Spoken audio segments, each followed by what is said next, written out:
Assalamualaikum warahmatullahi wabarakatuh. Hai, jumpa lagi dengan saya Naya di channel Herbalogi, channel tentang tanaman dan ramuan herbal.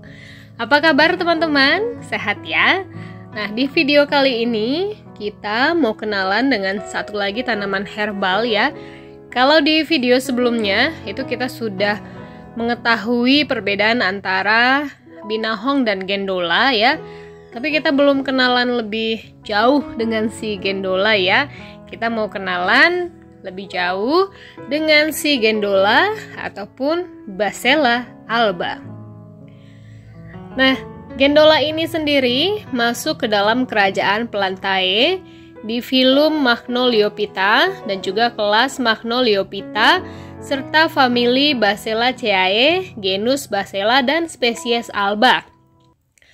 Selain dikenal sebagai Basella alba, berdasarkan literatur, ini dikenal juga dengan nama Basella rubra atau kita kenal juga dengan nama bayam Malabar. Nah, kalau di Indonesia itu ada beberapa penyebutan untuk gendola ya teman-teman. Kalau di Minangkabau itu lebih mengenal gendola dengan nama lembayung ya. Sementara di Melayu mengenal gendola ini dengan nama gendola juga ya. Di Jawa Tengah, gendola dikenal dengan nama genjerot dan di Sunda dikenal dengan nama gandola. Kalau teman-teman yang di Nusa Tenggara itu lebih mengenal gendola dengan nama kandola dan kalau di Gorontalo, masyarakat tempatan biasanya menyebut dengan pailo ataupun kalau di Sulawesi ini biasa disebut dengan tatabuwe. Gendola ini tumbuh merambat ya teman-teman, makanya antara gendola dan binahong itu kerap disamakan karena sama-sama merambat dan tentu saja yang paling populer untuk penyebutan binahong ya. Jadi baik gendola ataupun binahong sama-sama disebut dengan binahong.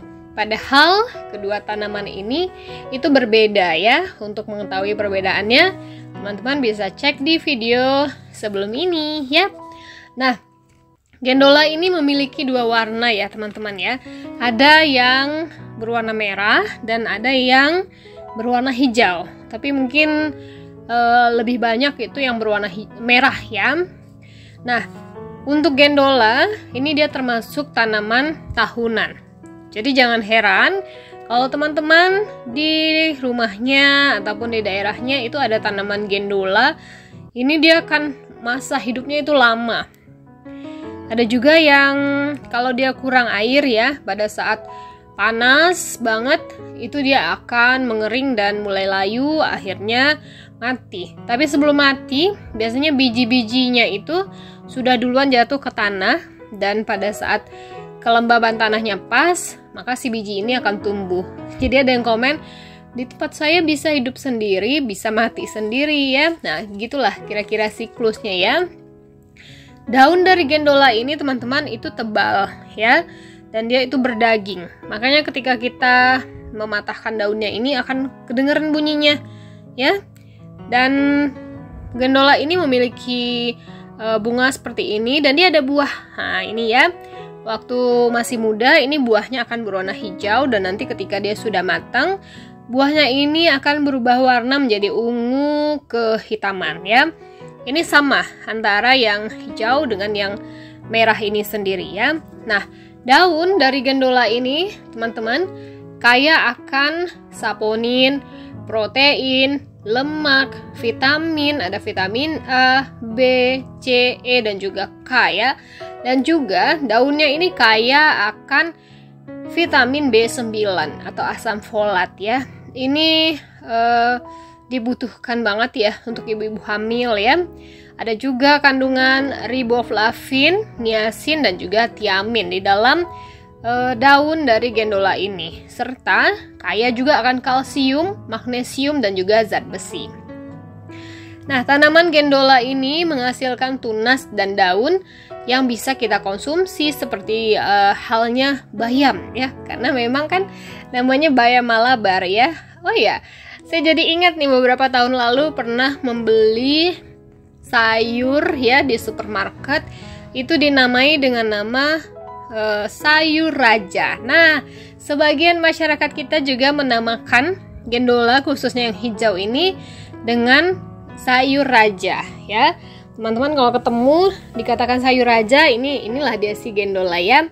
Dan gendola hijau ini juga kadang ada juga masyarakat yang menyebutnya dengan angkung ya. Dan biji dari tanaman gendola ini mengandung antosianin. Ini biasanya digunakan sebagai pewarna alami untuk makanan ya. Kalau tanaman ini teman-teman berlendir ya, karena itu dia banyak airnya ya. Dan gendola tentu saja itu punya manfaat ya. Di antaranya itu sebagai anti jamur. Nah, ini gendola yang merahnya ya. Sangat mudah sekali untuk tumbuh. Gendola ini bisa dari stek ataupun dari biji ya. Dia juga anti kejang, anti nyeri, anti radang, dan juga bisa mengatasi yang namanya anemia. Dan kalau pria mengkonsumsi gendola ini rutin ya, itu bisa memenuhi vitamin A. Dan daun dari gendola ini biasanya digunakan untuk mengatasi hipertensi dan juga malaria. Bisa juga untuk mengatasi sembelit ya. Jadi nggak jarang kalau gendola ini digunakan sebagai sayur karena manfaatnya itu bagus untuk perut ya. Dan getah dari gendola ini bisa digunakan untuk mengurangi peradangan kalau kita itu punya jerawat ya.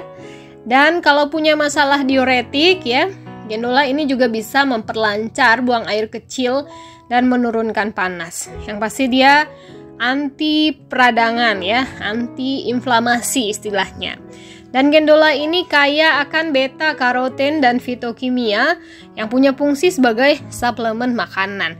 Jadi nggak ada salahnya kalau teman-teman konsumsi gendola ini dan juga tanam ya. Dan manfaatnya masih banyak lagi, akan kita sambung ya di part selanjutnya. Saya Naya pamit, selamat beraktivitas kembali, sehatkan Indonesia dengan selalu konsumsi ramuan herbal. Wassalamualaikum warahmatullahi wabarakatuh.